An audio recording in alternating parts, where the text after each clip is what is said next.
Yippee-ki-yay, fellow armchair Imagineers! Tiki here. And Blue Dragon 5. And Jacob Weil. But aren't we all Morty at heart? Aren't we all Morty? We're all a 14-year-old boy with a helmet head and a yellow t-shirt. God, I hope not. Oh, God. Okay, so folks, that's right. It's season 6, episode 2. Rick, a Mort well lived. Yeah, colon is part of the title. You have to pronounce the colon. Okay, you know what got me to do that, Jacob? The piece of media that got me to do that. Aqua Teen Hunger Force movie film for theaters. Because they literally, I don't even think they have the colon in the poster. They just write out the word colon. I remember that. So not the actual movie, but the name of the movie. Oh, I don't remember much of the actual. The only thing I remember about the actual movie is that Abe Lincoln and the Y2K chicken are involved somehow. Not the Y2K chicken, the ghost of Christmas, whatever. The 3,000 years ago guy. Anyways, that's not important. What is important, guys, is that Rick and Morty is on a bit of a comeback because the premiere definitely lived up to expectations and then some. And I would say this is just right on track. It's another very high concept episode and that's what I like. I really like these episodes that just kind of stick to not necessarily a simple, but an easily digestible premise and just really run with it. I will say my only thing with this episode, although granted I probably have to rewatch this stuff because I didn't realize it was frickin' Peter Dinklage on the other end. Jacob, what is going on over there? Nothing. Really? Jesus. Yeah. No one else is hearing that. I was just fixing my desk. Yes, a lot. It wasn't even making that much. It doesn't make that much noise. So calm the hell down. Okay, so suffice to say, I think some of the Die Hard stuff got a little repetitive towards the end. It might play better for me on a rewatch now that I know that Peter Dinklage is the Alan Rickman figure. That might be a good part of the joke that I just was missing. Other than that, I really loved all the Morty stuff. I really loved I think Justin Roiland did a fantastic job. Basically, essentially what he had to do in this episode was he had to just make his stereotypical Morty voice and actually give some pathos to it and, voice a million different characters using that same kind of basic voice. I'm really impressed. I wonder if it's everybody complains my other characters sound like him anyway, so I might as well. Right, pretty much. I've heard him in a lot of other shows, in several other shows. I've only heard him do two voices: his Rick voice and this voice. Yeah, exactly. Technically, he didn't even use. Technically, this isn't the first place to use this voice. He previously voiced Oscar and Fishhooks, and it sounded exactly like Morty. To me, the most memorable place that his voice pops up where it's obviously the Morty voice, but it's not Morty, is Dragon knows this one. The boy's diabolical. Right. Dragon, what was his power in that one? Okay, let's see. The Roiland one. It was clearly something lame. Was he the No, he wasn't the. I'm trying to remember which one he was, because I know Kevin Smith was the the guy with the breast eyes. You had there was the guy with the essentially the the magma genitals or whatever it was. He had that weird ones in that boys episode. Yeah, the girl who could disappear. He's the paper guy. He was the guy who paper guy. Yeah. The paper man. Yeah. Yeah. That's it. That's who he was. He could summon sheets of paper, Jacob. He was, and you would also recognize him. He was also Blandon in Gravity Falls. Oh yeah, and he was also Roiland was in. He was in Invincible, another Amazon superhero show. All right. Well, like I said, I think that this episode, he really stretched his limits of we're literally going to start the episode with just it's I am the Morty voice. Well, I'm the Morty voice too. We're all Morty voices. Isn't this swell? And in the end, the one thing with this episode, I do very much hope that we explore the concept of Morty broken up into fragments a bit more as we go on. I felt like we kind of brushed over Morty's reaction once he came back just a little bit. Like he clearly is kind of frazzled from it, but I don't know. I thought we'd have a little bit more of a traumatic reaction to it. So we'll see. But how y'all feeling on the episode as a whole, though? Dragon? It's funny. I think on the rewatch I liked it more, but the initial watch I wasn't quite feeling it. I was kind of. I thought not that it was bad. I think overall I think it's okay. I think it was one of those Rick and Morty episodes that's maybe a little too heady for its own good. But again, on the rewatch, you live with it for a while.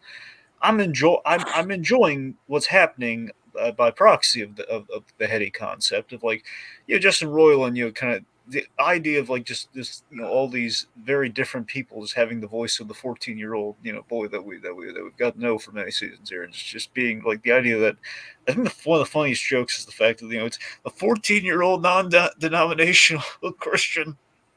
I think that is that the father character is the best performance from him. That's what I'm saying. So the idea is his voice, but it is distinctly a different character. See, that's the thing. That's the thing I really enjoy on the rewatch. The fact that oh god, it's just the fact that Mort has no idea about the Jewish trans curious daughter. I mean, yeah, did they say trans curious, or was that just the assumption? Well, I would. The only reason I'm using trans curious is because they start out where it's I'm a boy, dad, and then by the end of the episode, they've got the long hair again. So I don't know. Someone more well versed in the trans culture could correct me if I'm wrong there, but. It seems like the trans thing was kind of like a youthful, rebellious phase. I'm cutting my hair short, blah, blah, blah. I don't know. But very much a modern kind of Gen Y depiction of youth with that character, I thought.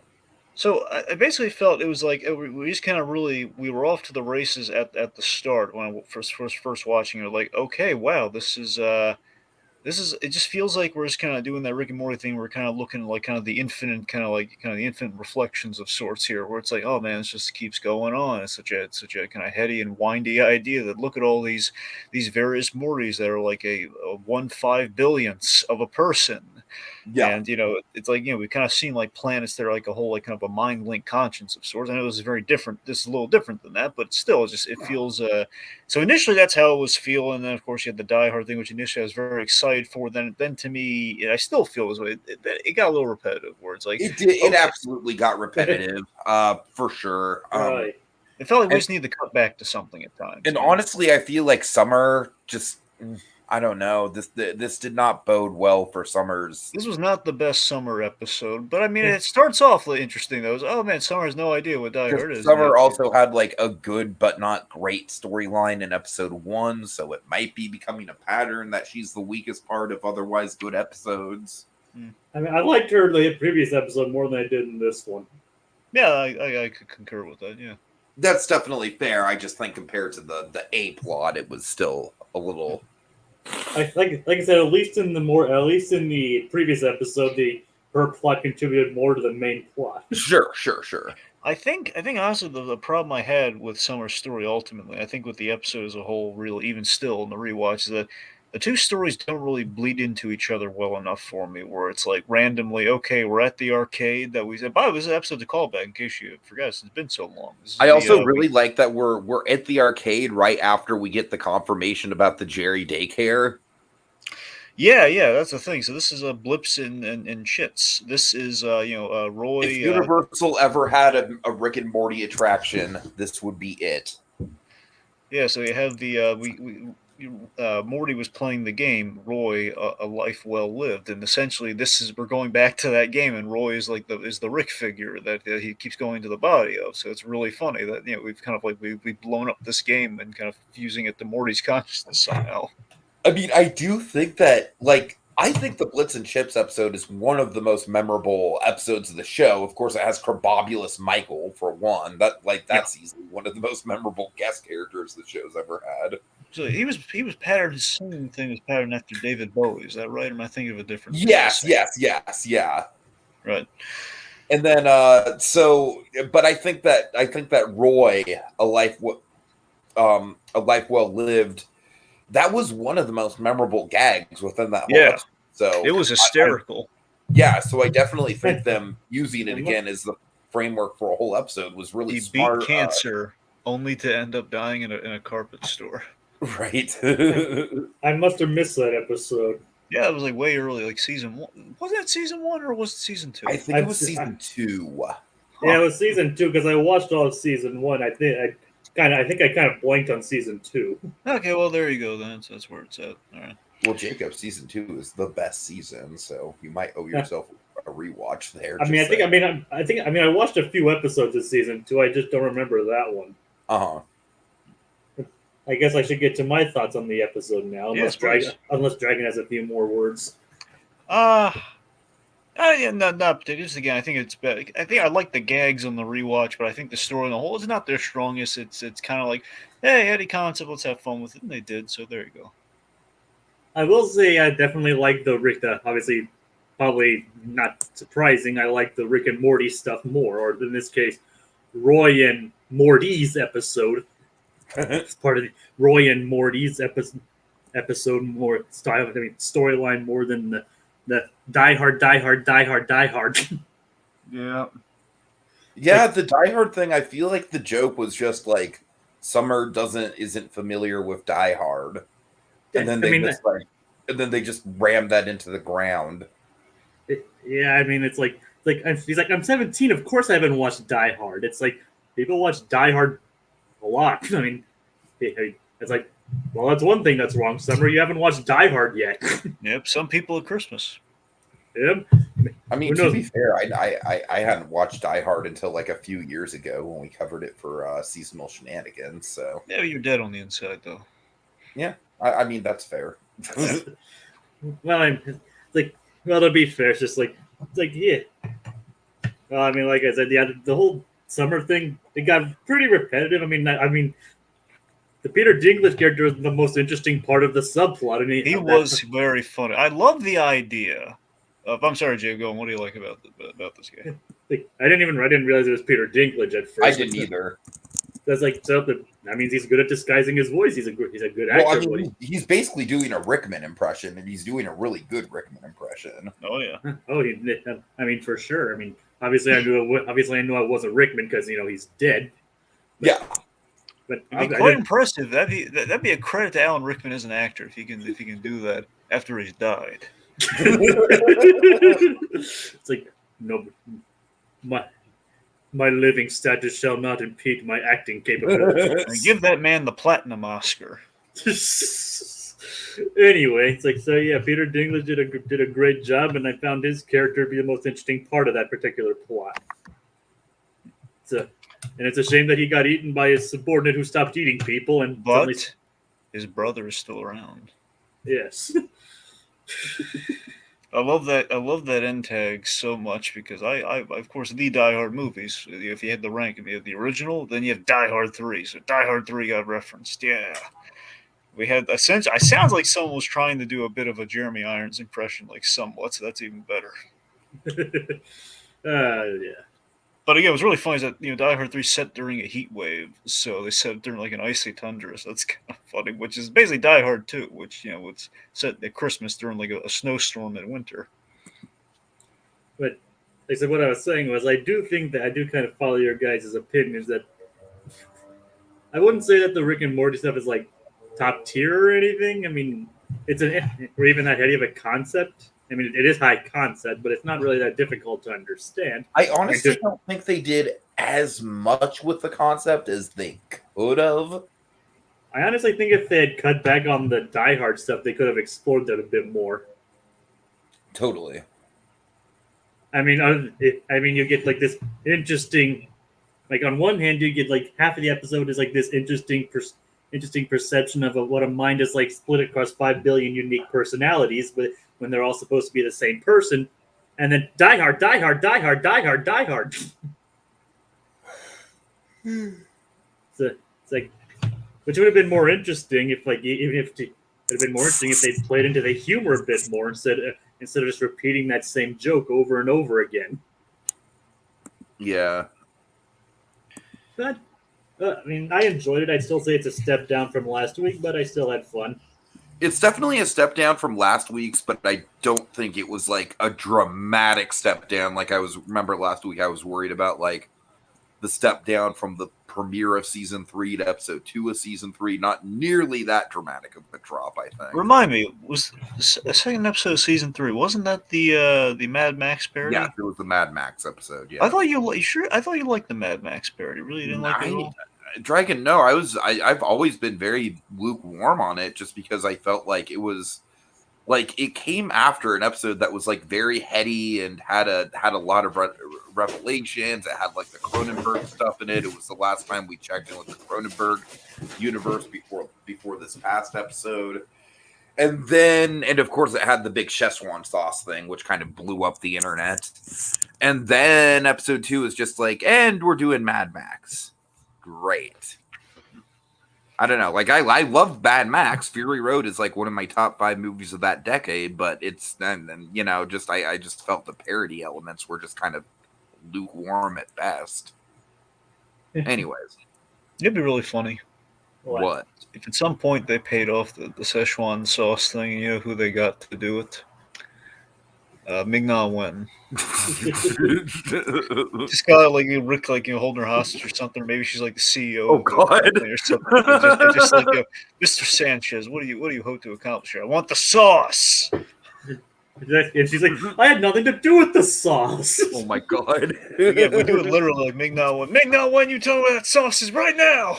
It's just like you just keep saying the full name Ming-Na Wen every time you're first to her. Oh God! The funny thing is, I can actually see Rick doing something like that. What about Eddie Murphy? Does he confront Eddie Murphy? No, probably insult Eddie Murphy though. He'd probably say, "I already saw Murphy. He didn't know jack squat." Eddie Murphy, your career peaked at Dreamgirls, and you haven't done literally anything noteworthy since. Dolomite was a brief resurgence. So yeah. But then you went to Coming to America with the 2 in the title. What was that shit, Eddie? So was cash in for Amazon. Bezos was not happy. All right, so. All right. But, of course, we have the great representation of what happens when Rick does find the sauce, thanks to our pal Chris.R.Notarelli. Oh God, right. I forgot. Anywho. Yeah. Yes, anywho. Yeah, Jacob, you were saying. I don't remember where I was now. Okay. I mean, we kind of got sidetracked with talking about the sauce. The sauce. I think I was done stating my opinion on the episode anyway. Right. So, I guess maybe the place to start is the whole do or die hard thing. So that's essentially what our episode is like. It's essentially the action of the episode, which we then kind of hijack with a Mort will lived of it all. So, it's a fun idea, and it's a really clever idea. Like, okay, so we're going to do a Die Hard parody, which we've probably seen this before. Again, the idea is that Die Hard has been like kind of plagiarized, to a degree, by Hollywood constantly. We always like, for example, Die Hard on a bus, Die Hard on a boat, Die Hard in Canada. There's like Die Hard everywhere. So, I'm making up the Canada one, but who knows? It probably happened. So, I mean, probably. That's what I'm saying. The point is, we've done Die Hard everywhere, so now it's kind of Rick and Morty making fun of that fact. Like, what if you had someone in a Die Hard situation who knew nothing of Die Hard, which, I mean, as an interesting premise. And I like that it puts our bad guy, who is a Die Hard aficionado, which is what he's patterned his whole criminal enterprise on. I think that is more fun, and I think if we would have leaned more into that and less into the Summer just winging it and just constantly saying Die Hard, Die Hard, Die Hard, I feel like it could have evened it out a little bit. Yeah, I don't mind her like calling like John McClane Die Hard. That's one thing, but then her turning Die Hard into a verb. I mean, the only verb of Die Hard we need is do a Die Hard. That's all you need. But everything else, like Die Hard, Die Hard. I mean, that's a standard Rick thing to do. Like turn something like a movie into a verb. Yeah, exactly. So that's like the verb is fine, but then to just like use it like so excessively. Well, it just got to a point where I was just kind of like, all right, guys, like you kind of wore out the one joke at this point. Yeah, like we're stretching the joke without I it mean, really getting funnier. yeah, there's an art to like doing a joke that repeats itself to the point where it gets funny again, Yeah. but that is not it. Sure.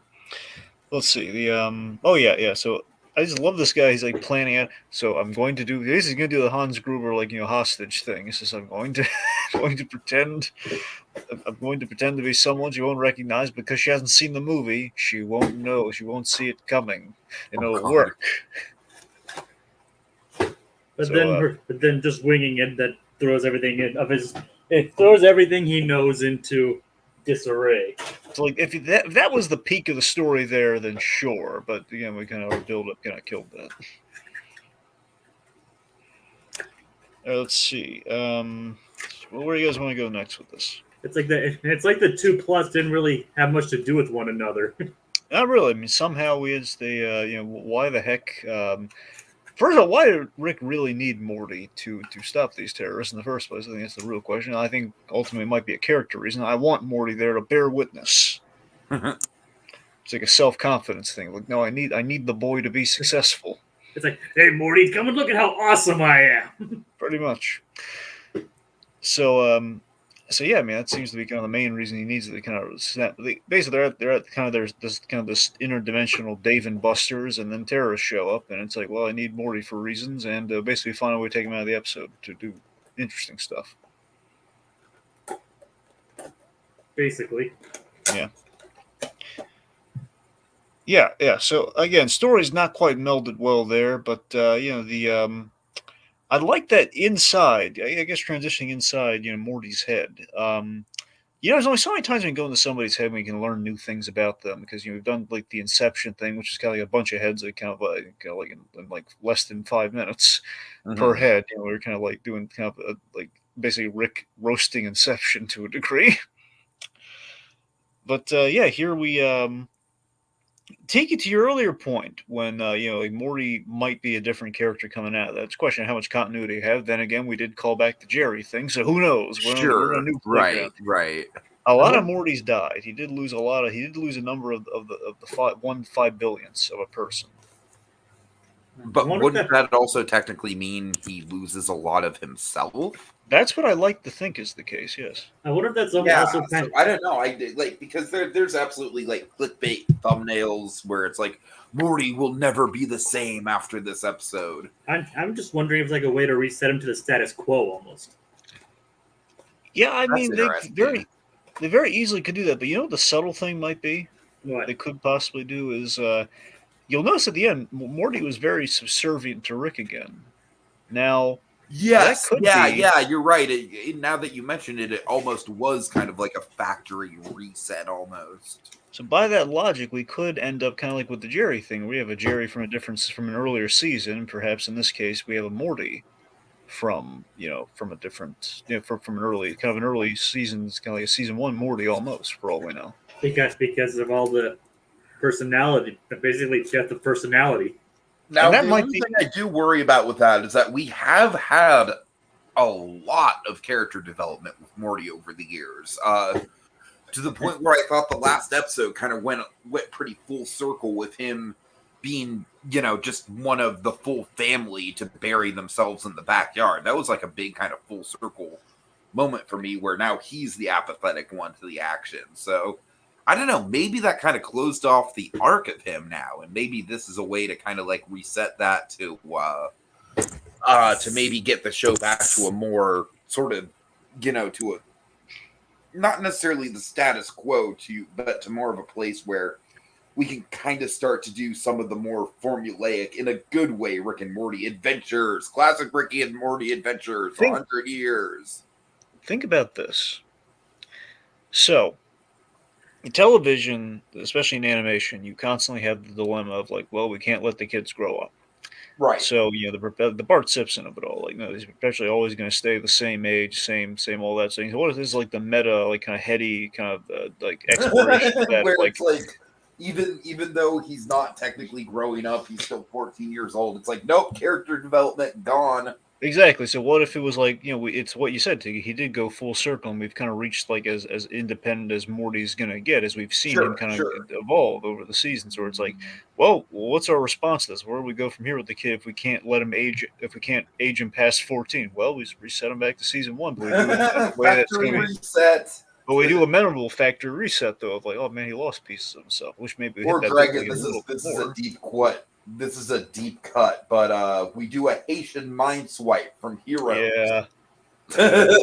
Is that what happened after the Haitian mind? After the Haitian mind thing? Is that does it reset? I'm pretty sure it just like it wipes your memories clean, but it doesn't like take away your personality. It just kind of like wipes, basically it gives you the factory reset. That's what it does.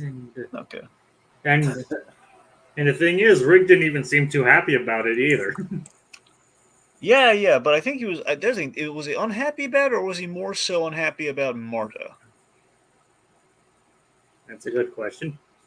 Speaking of which, I really like the fact that Rick grew respect for the Marta, the 1/5 billionth Morty. The fact that Marta was kind of a leader and very much rallied the troops, and I thought it was a great act break. I love the idea that Marta's like after I believe it was after losing her father, she came to this realization. Or am I thinking of later that happened? At some point, she basically goes to the council, like basically the UN of Mortys, and rallies everyone on the condition that Rick say that he loves Morty. Yeah, that was in front of the screen. And in front of like the screen, it's like your opinion doesn't matter. It's like if my opinion doesn't matter, why do I have a screen? Right. But I just love that. Just that moment of like, oh god, because Rick can't say it, he's just made everything so worse. and basically like holy war, holier war, holiest war ever. That's funny. The whole holy war, like beating. It's a holy war that isn't a religion, apparently. Can you imagine walking into a Comic-Con and everyone is dressed like Morty, and there's only one Rick? Yes, I could imagine that, honestly. Imagine the Morty fans, I could picture. I wonder if they would ever do like a Rick and Morty. If they'd ever do a Rick and Morty convention, and you'd have like one day out of like the 3 in which like all Mortys but one Rick. Oh my god, one Rick. How do they decide which one gets to be the one Rick? Well, I'm saying like someone they hire. They basically tell everyone Morty, and they hire like one cosplayer almost. No, what you need to do is you kind of do like the Pocket Morty's thing, where everyone shows up as a different Morty. So you have like Iguana Morty, Hammerhead Morty. Sure. And they tell it basically what they would do is like as Dragon was leading. They would tell everyone that comes to dress as Morty, but like one of the staff would dress as Rick. Oh my God, you have like a cast member Rick, essentially interacting with them, enriching the experience. They're all told like you say, "Oh geez." Oh, like geez. Everyone give your best. Oh geez. Oh geez. Oh god. Would it be called like RickCon, MortyCon, or like PortalCon? PortalCon actually has a really nice ring to it. Let's see. I think MortyCon is the most appropriate given the Morty of it all, though. Probably a good idea. but Rick would obviously make it about himself. Yeah. All right. The stuff with Marta almost vaguely reminded me of the stuff in Lightyear with oh god, blanking on the name of the character. I'm terribly sorry, but his friend who goes through the whole time shift thing and lives her whole life. Yes. Is it Alicia? Alicia, yes. Hawthorne. Hawthorne was the name. Alicia Hawthorne, yeah. Weird I could think of her first name before, or her last name before her first name. Anyway. Well, we have the whole You're a Hawthorne Runner, so Right, yeah. But I don't know. I got I certainly don't think it was like a takeoff of that or anything, but I got some vibes of that just based on the whole time dilation. Right, exactly. Yeah. Which is in Lightyear, which is why you probably had that thought. Sure. Different circumstances, but no, yeah, for sure. I'm just saying time dilation is kind of, I think, definitely been reinvigorated thanks to Lightyear, so that's really cool. Obviously, it's impossible for one to be taken from the other, considering the production times. But Of course. I mean, time dilation's been around before both of these, but well, yeah. Inception is technically time dilation. Wait, yeah. no, I don't think Inception's doing it. Is Inception time? Oh, yeah, you're right. No, it is because of the whole. Well, I would say because of the whole factor of like the different Yeah. layers of the dreams having different timetables. Yeah. Yeah, no, you're right. Yeah, so there's time dilation, but not in like the space time kind of way. You're right though. There is time dilation. Yes. But yes, I'm well aware that it existed long before light year. Yes. All right. I'm sure I know even Rick and Morty's touched upon that kind of thing before. Like, remember the premiere of last season where like the Narnia time episode. Oh yeah. Oh god, I really love that episode. Honestly, it's also the Mr. Nimbus episode. Yes.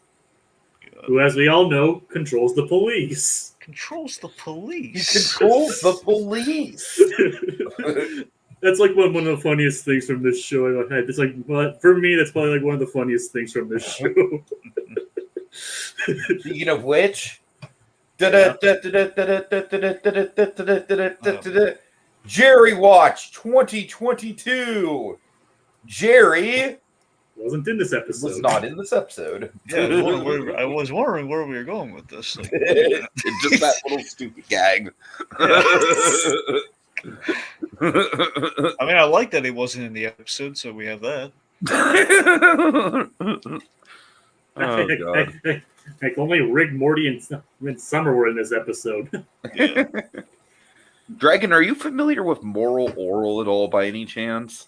Yes. What about Jacob? I've heard of it, but I haven't. Well, I'm familiar with Jacob. He's the guy we have on the podcast many times. No, I'm asking Jacob about Moral Oral. I know. So you know what's funny is that in the wake of discovering the utter monster of a human being that Clay is, Jerry is suddenly a lot more digestible as just like a loser dad. Because at least he's not an utter despicable monster. Remind me, which character are you talking about, Tiggy? Clay, the father from Moral Oral. Oh, so Clay's the father. Okay. Yes. That's really funny. They called him Clay, given it's like Clay. Every character is named after some sort of claymation. That's really? Yeah. I didn't know that. That's really nice. Yeah, the brothers are Shapey and Block. Anyways. Oh, I thought they were gonna be a little more creative than that, but okay. Well, I'm just saying it's named after, and I could go on. Anyway. So, I think we pretty much talked through a lot of this so far, right? Yeah, I mean, just in general, like Marta's father again was just like kind of the MVP of all like the Mortys that we had. We also had the president, which is kind of funny too. Like he was just playing kind of a Bush administration era president. It was just like I'm a 14-year-old boy, but also an elderly Southern man. Want to try some heroin or a video game? Why not? Oh, God. So why not? All the casual heroin offers. Not just cocaine. No. Has to be heroin. Has to be the Russian roulette of drugs. Oh, God. Oh, my God. I mean, I wonder if Marta took him up on the offer. Well, I mean, she could. I mean, she possibly would have been fine. I don't know. I mean, it is a video game. Yeah, that's the thing. I mean, would heroin? Here's the thing. I listened to the behind the scenes, which I felt was the whole inside the episode thing they play at the end, or they put online the day after. I tell you, I wonder if Free Guy influenced, because there is kind of an NPC element to this, and I wonder if Free Guy maybe. Because initially I thought that was. I was actually kind of getting a little bit of Free Guy vibe myself. Not gonna lie. I wonder if perhaps the energy, because many times they'll watch something, they'll get kind of inspired, then they'll do basically they'll turn like the eye kind of in that Roiland style, one could say, in terms of like how we're warping the writing of the episode from like let's do a parody of this, and that's Rick and Morty eyes it. Mm-hmm. Yeah. So yeah. I mean, not really much to say outside of like fun performances, really, across the board. And it does have a memorable ending with the Raiders homage. Yeah, it does. It's like, no, we actually have a good system for it. It's just the size of the room that throws people off. We're fine. That was a really good. Can I just throw it right here? Yeah, sure. Yeah. That's as good a place as any. I'll tell you, man, that what do you? I guess what do you call that? I would call it an storage? homage. No, not homage. I mean, what do you call the area where we put all the crates and raiders? What would you? The warehouse, right? Wouldn't you call it a Just warehouse? the warehouse? Do we call it a warehouse, an archive? Like, do we? And Crystal Skull was revealed to be Area 51. Wait, really? God, we yeah. made it Area 51. Yeah. Or at least in between movies, it might have been moved there. Because remember, in Crystal Skull, like they hit a box and it shows the Ark of the Covenant inside. Well, yeah. So wait, so you're saying that it's implied that they moved everything there? Like either that or it was Area 51 the whole time. That's what I'm saying. Because when the giant doors open, you see the numbers 5 and 1 on them. Yeah. So either it was Area 51 the whole time, or they just moved it there. I'm gonna derail us briefly because we're at the end. Tiki, are you bothered by it being Area 51? If so, why? Dragon, you're digging up shit about Kingdom of the Crystal Skull. I've long since buried any ill will I have about Kingdom of the Crystal Skull. I don't care. Okay. well, there goes my thing. I hope we get the South trailer Park did a whole episode about literally graphically raping Indiana Jones to help get. I'm just asking about the Area 51 thing. I'm not drudging up everything else. I'm just asking, like, what do you think about the warehouse? Yeah, and that episode is one of the worst of South Park's history. Well, I disagree. Okay, that joke was just overdrawn and terrible. The joke was overdrawn, sure, but I still think it had a lot of clever things to say about George Lucas. And anyways. Anyway. All right, yes, that brings us to the end then. I hope we get the trailer for Indy 5 soon. As do I. He was at D23. Lucky SOBs. Yeah, it was behind closed doors, so we don't get to see it. Yeah. All right, well, that'll do it for us this week, folks. We will actually, I guess, technically, Jacob and Dragon, you guys will be back next week for Rick and Morty. Is that the plan? Yeah, it's part of the plan. In Florida? Yeah. So, okay, well, all right, we'll look for these two guys to come back. I will be on vacation next week, but yeah. And the week after that, I won't be here. Oh, yeah, right? That's funny. Yeah, I'm going to switch off. Okay, and that means I have to watch an episode of She-Hulk. God help me. Oh, don't be a baby. I know. I'm just kidding. All right, that's it for this week. See y'all later. See ya. Top men. Just put it anywhere.